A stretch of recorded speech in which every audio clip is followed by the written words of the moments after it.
C'est une région qui constitue une entité historique propre que certains nomment la Gascogne toulousaine.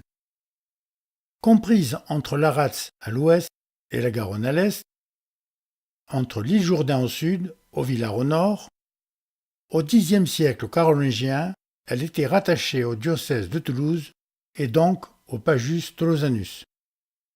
Dès le XIe siècle, ça deviendra le territoire du Savès et du Gimoès, entre Save et Gimone, distinctes du Toulousain.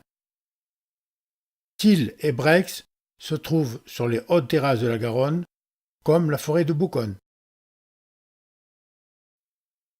Ces cartes nous en donnent les limites au cours des siècles. Zone tampon entre l'Aquitaine et le Narbonnais à l'époque romaine, les bois et forêts servaient de barrière naturelle entre Tolosate, peuplade autour de Toulouse, et les Aussy, peuplade autour d'Auch. Zone tampon entre Guyenne et Languedoc, entre zones d'influence anglaise et zones d'influence française tout au long du Moyen Âge. Le tracé de la Gascogne actuelle reprend les limites linguistiques de l'Ancien Régime entre Gascons et Languedociens. Cette région est gasconne par ses influences ethniques et linguistiques et languedocienne par ses attirances politiques et économiques. Cette borne, située au lieu-dit Croix d'Alièze, à Mondonville, date de l'Ancien Régime. Elle délimitait la Gascogne rattachée à la Guyenne et le Toulousain rattaché au Languedoc. Elle met Mondonville en Gascogne et Cornebarieux en Languedoc. En continuant, on trouve Grenade en Gascogne et Saint-Capré en Languedoc. En Gascogne toulousaine, seuls L'Isle-Jourdain et peut-être Verdun auraient constitué une cité. La présence de routes a pu organiser géographiquement la mise en valeur des terres, en favorisant l'implantation des grands domaines gallo-romains et les échanges commerciaux tournés naturellement et principalement vers Toulouse. Les hautes terrasses garonnaises, très boisées, ont dû quelque peu gêner les échanges avec l'Aquitaine. Néanmoins, il y avait 3 voies vers Agen, par Auch, Lectoure et Auvillars.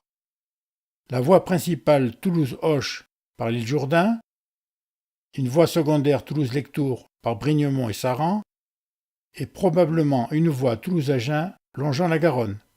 Cette dernière n'est pas représentée sur la table de Peutinger car certainement plus tardive. C'est une région entre deux mondes. Aux marges du Languedoc et de la Gascogne, dans le coude de la Garonne, à l'ouest de Toulouse, la Gascogne toulousaine a connu un quasi-oubli pendant un demi-millénaire du VIe au XIe siècle. En préface de l'ouvrage de Mireille Mounier, La Gascogne toulousaine au XIIe, XIIIe siècle, Pierre Bonassi écrit « Toulouse lui tourne ostensiblement le dos, attirée par les horizons plus radieux de la Septimanie et du Baronne. Longtemps fort peu toulousaine, cette contrée est-elle du moins gasconne. Linguistiquement, c'est sûr, par contre, jamais elle ne s'est intégrée à un quelconque ensemble politique gascon. Auch est trop éloignée et si peu attractive. L'occupation agricole n'est avérée que sur les dernières terrasses garonnaises ou les rives de la Rats, de la Gimone et de la Save. Au-delà, beaucoup de terres boisées sont inemployées et peu mises en valeur. Les déboisements commencés dès le Xe siècle en Languedoc ne seront significatifs que plus tard dans nos régions. Avant le XIe siècle, c'est une région pauvre et marginale qui a laissé peu de traces dans l'histoire du Languedoc. C'est à partir du XIIe et surtout du XIIIe siècle que les seigneurs de l'île Jourdain ont laissé des archives intéressantes et en particulier les chartes de coutumes.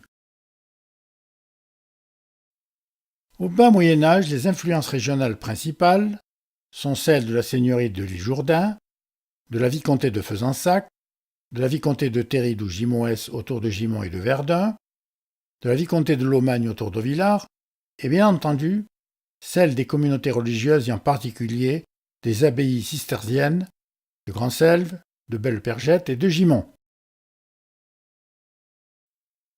Brex et Îles, propriété des vicomtes de Téride et du Gimoès au XIe siècle, sont apportés en dot à Bernard Jourdain de Lille par Escaronne, fille du vicomte de Téride, vers 1189. Ces deux villages resteront dans le comté de l'Isle-Jourdain en Gascogne toulousaine jusqu'à la Révolution française.